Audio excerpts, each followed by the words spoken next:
Big Audio Media.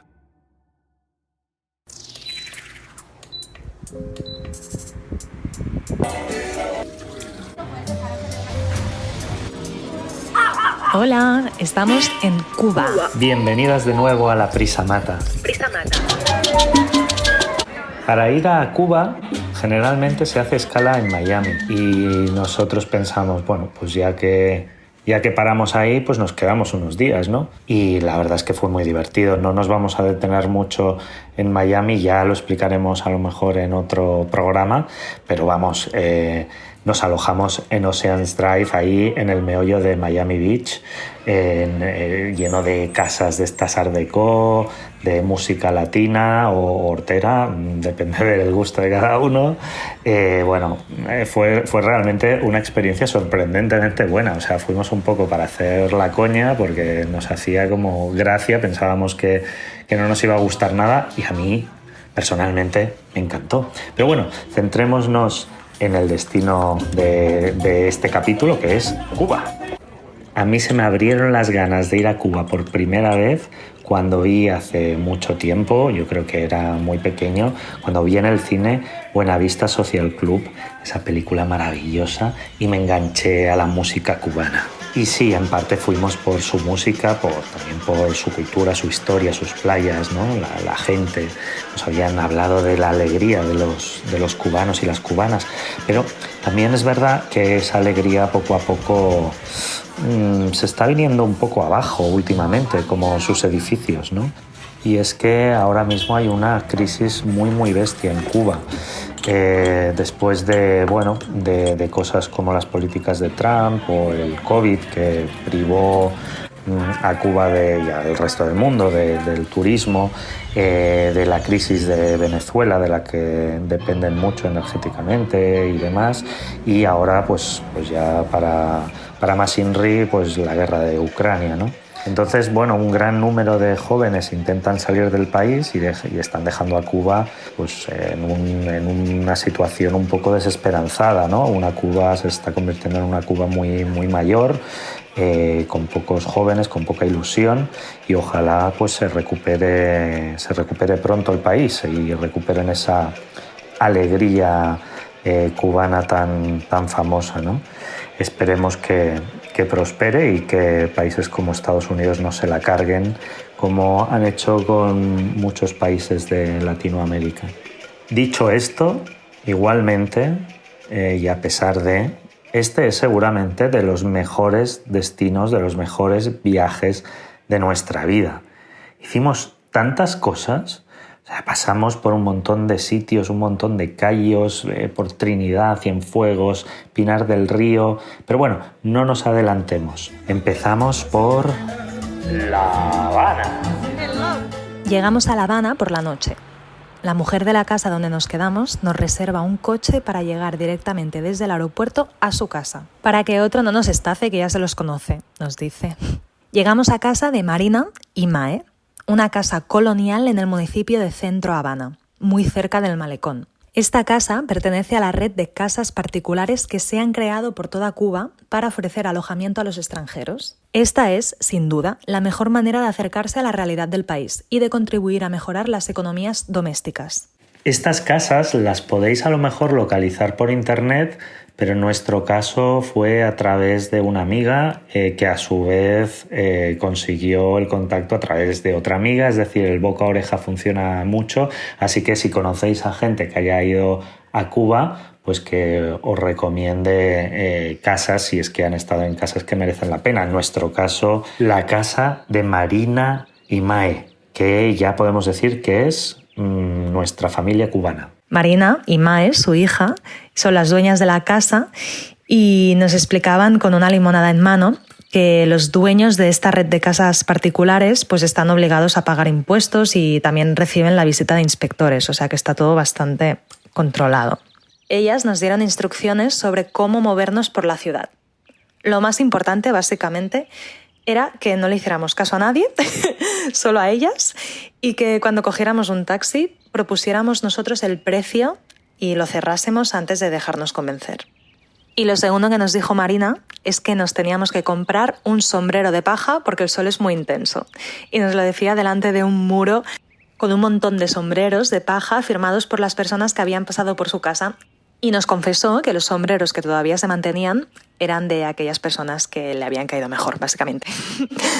Marina lo primero que hizo fue sentarnos ahí en su patio interior, que como toda casa colonial tiene, con una limonada en mano, nos dio otra y nos empezó a preguntar pues, sobre nosotros, nos explicó mogollón de anécdotas suyos, entre risas. Le decía a Alejo que qué ojos más bonitos tenía él y a mí que como me parecía la Úrsula Corberó, que varios años antes pues, había pasado por ahí también, precisamente.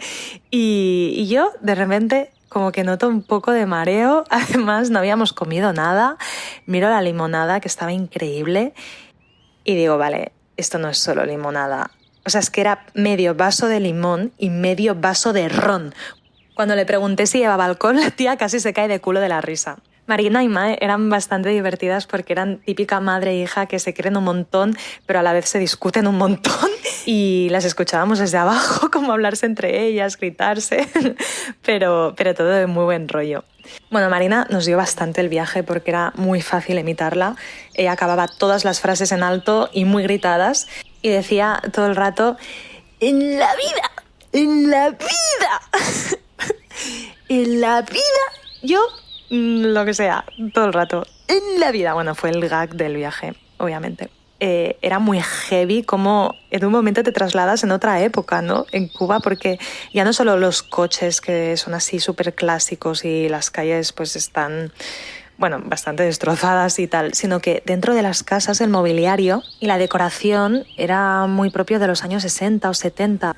Lo de los coches realmente es un espectáculo, forma parte del paisaje, ¿no? Si piensas en una imagen de Cuba, lo primero que te viene a la cabeza es una imagen con un coche de los años 50, porque realmente son coches que estaban ahí antes del embargo de Estados Unidos en los años 60 y por lo tanto la gran mayoría de coches que hay ahí pues son anteriores a los 60, es decir, de los 50, finales de los 50 o no más allá digamos, de la fecha del bloqueo americano. Y realmente es un bloqueo durísimo que aún dura, una especie de guerra económica y política que aún hoy está vigente y que afecta muchísimo a todo en la vida en Cuba. Claro, quien tiene un coche ahí tiene un gran negocio.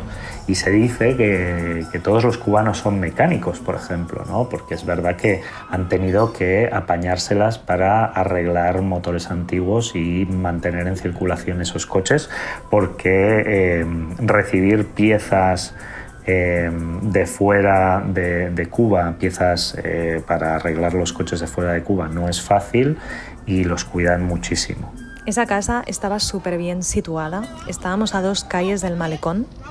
El famoso malecón habanero, esta amplia avenida marítima frente al mar con un larguísimo muro que se extiende sobre toda la costa norte de La Habana. Son 8 kilómetros de avenida y ahí se concentran pescadores, niños jugando, gente bailando y desde ahí también puedes ver el sol cayendo tras el mar, que realmente es un planazo comprarte una Cristal, que es la cerveza de ahí, y sentarte en el malecón a ver el atardecer.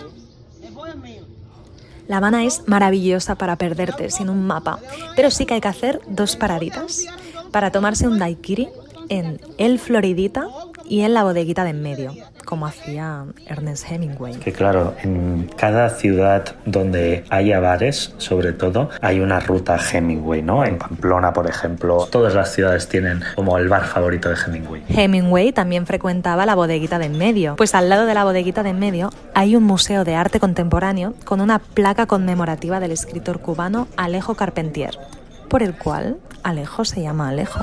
Alejo y yo fuimos a la Fábrica de Arte Cubano, que es una galería de arte y un club nocturno en La Habana con un gran escenario. Un sitio sorprendente, lleno de arte contemporáneo, lleno de música, con un cine también, con varios restaurantitos para tomarse algo, y porque realmente te puedes pasar el día y la noche en ese museo. A mí me daba cosa pasearme por las galerías de la fábrica mientras en la sala contigua había un concierto o un DJ pinchando y todo de gente bebiendo y bailando alrededor, ¿no? O sea, tú podías coger la copa y salir por los pasillos de la fábrica e ir a ver arte contemporáneo con la copa llena. A mí me da como cosa que se vierta encima de un cuadro, cosas de estas, ¿no? Bueno, se ve que Madonna, el día de su 58 cumpleaños, visitó la fábrica y su fiesta se prolongó hasta tarde con música y con ella eufórica bailando la conga con entusiasmo. Ya nos avisaron de que no cogiéramos casi nada desde España, porque como pasó, pues llegas ahí, conoces gente, te recomiendan lugares, te recomiendan cosas a hacer y te conectan con gente de aquí, con gente de allá y básicamente tienen como una red bueno, ya no solo esta red de casas particulares, sino de conexiones y de amigos y amigas que te llevan solos. Es bastante, solo tienes que confiar y fluir, o confluir, que es una mezcla de los dos. Ojo con el tema del dinero, que no es fácil. Hay dos monedas en Cuba. Una moneda que diríamos una moneda local y una moneda para los turistas, por entenderlo de alguna forma. Una vez ahí, bueno, se entiende un poco mejor, pero que no cunda el pánico. A ver, la moneda local es la CUP. La CUP, que no es este partido independentista catalán, sino que es bueno, el peso cubano, ¿vale? Y el peso cubano pues para que os hagáis una idea, tiene un valor aproximado de pues 190 CUP, son 1 euro. ¿Vale? Y luego está el MLC, que es como, que quiere decir moneda libre convertible, que es una moneda que básicamente es la que se mueve en las zonas turísticas y que corresponde a $1 o a 1 euro. ¿Vale? Si pagas en esta moneda todo sale realmente infinitamente más caro, pero también es verdad que no vais a tener que cambiar tanto dinero porque podréis moveros con dólares o con euros. Generalmente con euros te los pueden aceptar en sitios turísticos y tener algo de CUPS por si queréis, pues eso, comprar algo a alguien en la calle, pero poco más. Viajamos a Cuba con la idea de ir planificando el viaje sobre la marcha. Y fue la mejor decisión. Está lleno de alojamientos. El único que recomendaríamos coger con tiempo es el de La Habana, básicamente para llegar ahí y tener un lugar donde ir, y el de Cayo Levisa, que fueron nuestros 2 primeros destinos, y así nos dábamos tiempo pues, para desde ahí ir reservando nuestra ruta y nuestro viaje. Antes de ir, tuvimos muchas dudas también sobre si alquilar coches, ir en rutas de bus, pagar viajes individuales, porque básicamente alquilar un coche salía muy caro y además como ahí el internet es tan inestable, bueno, básicamente es que no hay internet. Como era complicado tener internet, porque para tener internet hay que pagar como unas fichas con un número, digamos, por minutaje, o sea, pagabas como por media hora de internet y lo podías comprar como estas fichas en cafeterías o sitios así, pero luego te tenías que ir a zonas muy concretas donde estaba el wifi público, que eran como en plazas, ¿no? Un wifi muy, muy limitado. Pues bueno, pues era complicado como moverse dependiendo de Google Maps, por ejemplo, ¿no? Entonces lo que nosotros hicimos fue descargarnos un mapa desde una aplicación que se llama Maps.me, que te permite tener como tus rutas y te funciona a pesar de no tener internet. Teníamos mucho miedo de perdernos por las carreteras, de no conocer las rutas. Total, que al final lo que hicimos fue pagar viajes individuales.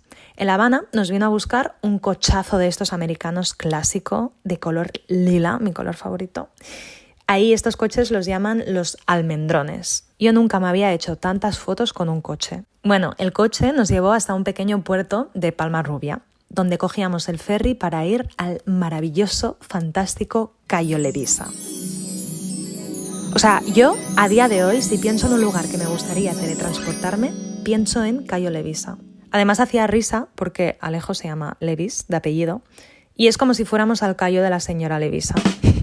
Pues dentro solo hay un complejo hotelero con sus cabañitas de madera y tal, así en plan cookie, y es tan exclusivo que en cualquier cabañita que estás a pie de playa. Además la playa es muy, muy extensa, tanto que puedes estar prácticamente sola. Además, nuestra mami cubana Marina, ya nos había avisado que en este tipo de resorts, como lo llamaba ella, la comida es muy mala y nos dio un aguacate y un mango que eran tan grandes como mi cabeza para sobrevivir ahí. Claro, Mae, por ejemplo, se reía de nuestros aguacates, ¿no? Que decía que eran pequeños y duros y realmente poco sabrosos después de probar los aguacates cubanos. Eran unos aguacates, de entrecot, para los que les gusta la carne. Ya solo la entrada es como de película. Tú llegas con el ferry, te deja en un pequeño puente de madera que vas atravesando y ves toda la vegetación, todos los árboles que parece que te estén abriendo el camino, como ¡oh, bienvenida! Solo faltan maripositas y luciérnagas alrededor. Y cuando pasas toda esa frondosidad de hojas, algas y ramas, te encuentras con la playa. Y ahí te quedas parada con la boca abierta. ¿Qué? Yo recuerdo mirar a Alejo y decirle, ¿solo hemos reservado 2 noches? Y los atardeceres que vimos, o sea, yo no he visto tantos colores en el cielo como ahí. En media hora te vas de punta a punta de la playa donde está el hotel, claro. Y en recepción preguntamos qué pasaba si rodeábamos la isla. Bueno, si se podía, básicamente, si no era peligroso. Y nos dijeron que si cogíamos un camino secreto, que era bastante salvaje, en unos 45 minutos nos podíamos plantar en una zona de playa a la que no iba nadie. Cojo con una mano el kilo de aguacate y con la otra mano el 1,5 kilos de mango, mangamos un cuchillo en el restaurante y vamos a la aventura. Cruzamos un bosque encima de la misma orilla del mar, lleno de cangrejos blancos que te miraban y lanzaban sus patitas y sus pinzas para que no les hiciéramos daño. Más cookies. Atravesamos un mar de troncos, vamos ahí caminando y de repente llegamos a la playa. Una playa desierta en la que casualmente había una cabañita en medio de la playa y era todo, absolutamente todo para nosotros. Nos quedamos ahí a pasar el día, claro. Estando en Cuba, tienes la sensación de estar en una burbuja. Primero porque parece que viajes realmente en el tiempo. Y luego porque estás muy aislada, no hay internet y tienes que adaptarte pues, al ritmo de la isla y de su gente, es así. Pero eso, Cayo Levisa y esa playa, era la burbuja de la burbuja. Bueno, de ahí nos fuimos hacia Viñales, que es otra cosa completamente distinta. Está al oeste, en una zona que se llama Pinar del Río. El Valle de Viñales está formado por redondeadas montañas que se llaman mogotes. El mejor punto para ver los mogotes en todo su esplendor es desde el mirador del Hotel Los Jazmines. Es un hotel bastante chulo al que puedes entrar y si consumes algo pues te puedes incluso bañar en su piscina. Viñales, qué bonito Viñales. Esa misma mañana habíamos hecho un paseo en caballo por los alrededores. Habíamos visitado un cafetal, bebido café, varios, fumado puros, o sea, un asco que me dio eso, pero lo hicimos. Y después de comer, pues teníamos toda la tarde en adelante, ¿no? Así que ahí estábamos en el Hotel Los Jazmines pensando, ¿y ahora qué hacemos? A mí me hacía mucha ilusión ir a ver el mural de la prehistoria, que básicamente es un muro enorme con pinturas de colores prehistóricas y que hay como dinosaurios pintados, que dudo mucho que eso se hiciera antaño. No tenían andamios para hacer ese mural, digamos, ni habían conocido a los dinosaurios como para poderlos pintar. Así que bueno, efectivamente no era un mural real de la prehistoria. Pusimos la ruta para llegar al mural este, desde donde estábamos, en el Maps.me, y había 3 opciones. Ir en coche, tardabas 10 minutos, pero lo tenías que pedir. Ir caminando por la misma ruta de la carretera del coche, tardabas como 1 hora y 17 minutos. O ir cruzando la montaña, que no llegabas a la hora de camino, y era bastante más divertido, ¿no? Así que decidimos lanzarnos a esta aventura. Venga, claro que sí. Teníamos agua, teníamos nuestros sombreros habaneros, así que vamos allá. Lo que no teníamos claro, no pensamos, no caímos en la cuenta de que la noche anterior había diluviado y la montaña estaba inundada y los caminos no solo estaban embarrados, sino que estaban enfangados, pero de ese fango que parece arenas movedizas. Uy, ahí casi palmamos. El caso es que cuando llevábamos 20 minutos de camino, nos encontramos atrapados por el fango. Yo casi pierdo una de mis zapatillas. O sea, literalmente la tuve que sacar con las manos de dentro del fango. A mí me recordaba al momento de Atreyu, ¿no? De la historia interminable, con el caballo ahí hundiéndose en las arenas movedizas. Todo aquello, pues digamos que era lo mismo, pero con nuestras chanclas.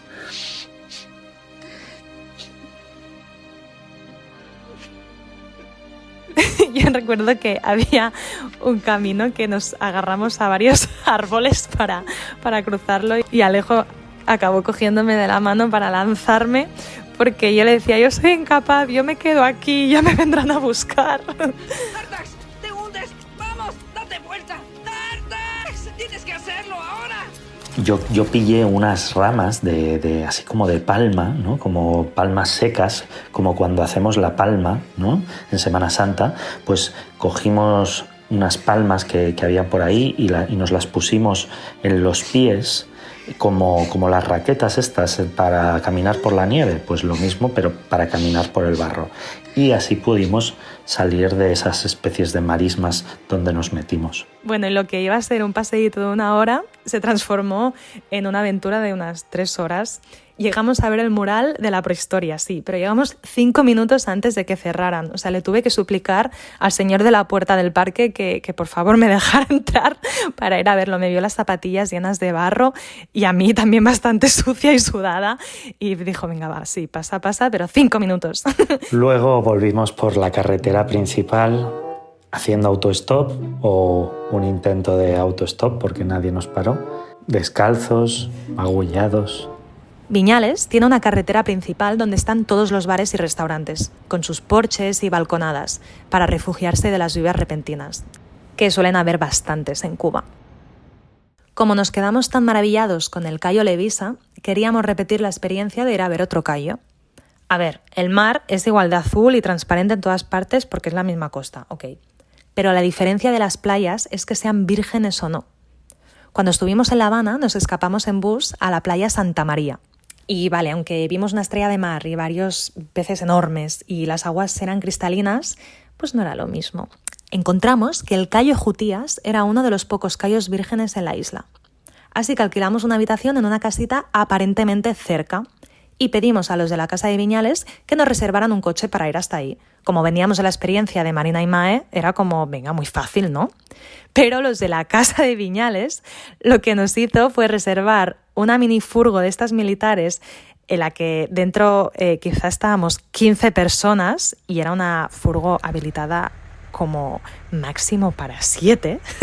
Además, a Alejo le tocó sentarse en la parte de atrás del maletero, sin apenas un asiento normal. A ver, yo iba como un auténtico cerdo ahí apilotonado, ahí de espaldas a todo el mundo. Además, me metieron ahí como en un hueco y yo iba de espaldas y no veía ni el paisaje. O sea, estaba metido como en una lata que iba dando botes y la espalda se me iba clavando con los hierros de la furgoneta. O sea, fue un infierno. Nuevamente, lo que parecía un viaje de 1 hora se convirtió en un viaje de 2 horas y media en el que Alejo se dejó, pobrecito, la espalda. Y es que las carreteras están tan mal y esos coches son tan bajos que van dando saltos, van dando botecitos. O sea, los primeros 10 minutos mola, porque es como una atracción, pero después de 1 hora pues tienes el cuerpo destrozado y un dolor de cabeza que te cagas. Alejo y yo dimos la dirección de la casa donde nos íbamos a hospedar cerca del Cayo Jutías y les escribimos a los propietarios que queríamos ir a ver el Cayo Jutías y a pasar el día antes de nada.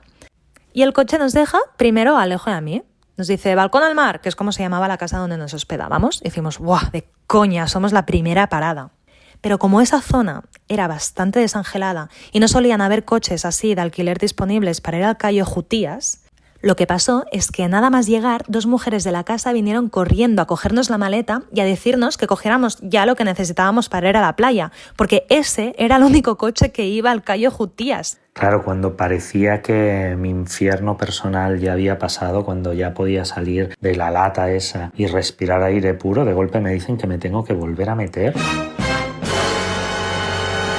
Y tuvimos que correr ahí a dejar las maletas dentro de la casa sin apenas poder ver ni nuestra habitación y volvernos a meter en el mismo puto coche. Cogemos el bañador corriendo, la toalla, la crema de sol y abandonamos el resto de nuestras cosas a esas mujeres esperando que todo estuviera bien, que fuera de fiar y esperando que aquella fuera la casa real que habíamos reservado. Si el camino hasta ahí había sido duro, ahora venía lo peor, amigas. Y es que para llegar al Cayo Jutías, o sea, la juerga de baches y botes que hacía el coche era el triple o más. Además, como íbamos tantos, no podía correr. Así que venga otras casi 2 horitas para llegar al mar. Y luego cuando llegamos, o sea, es que es tan increíble que te quedas parada con la boca abierta, flipando del color del mar, flipando de cómo brilla el agua, de la arena tan fina. Un mosquito, 2 mosquitos, 3, 26, 100 mosquitos a mi alrededor. Vale, esto no estaba previsto, llevábamos el spray antimosquitos en la maleta, pero claro, nos lo hemos dejado porque en principio para ir a la playa no hacía falta, mierda. Bueno, vale, alguien nos deja spray antimosquitos, nos rociamos enteros, pero es que daba igual, esos mosquitos eran unos fucking killers que se reían de los sprays antimosquitos y de cualquier citronela que le pusieras delante. Bueno, es que ahí respirabas mosquitos. O sea, en un minuto me picaron más mosquitos que en el resto de mi vida. Nos dejaron como un auténtico colador. Parecía aquello el final de Bonnie and Clyde. No sé si os acordáis que los acribillan, pues lo mismo, pero en lugar de con balas, con mosquitos. Así que ya nos ves ahí huyendo de esa nube de mosquitos y metiéndonos en el agua, que era la única manera de protegernos de las picadas. Ahí adentro del agua comimos una langosta recién pescada y hecha en una hoguera delante nuestro. La pillamos y rápidamente nos volvimos a meter en el agua porque los mosquitos seguían sin dar tregua. Estaba muy buena.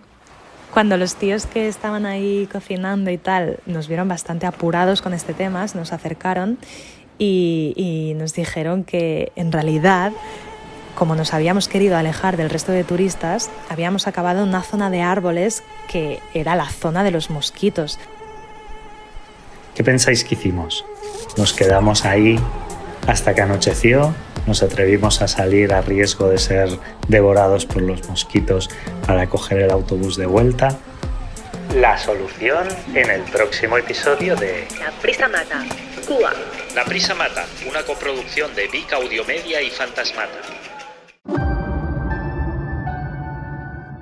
Big Audio Media.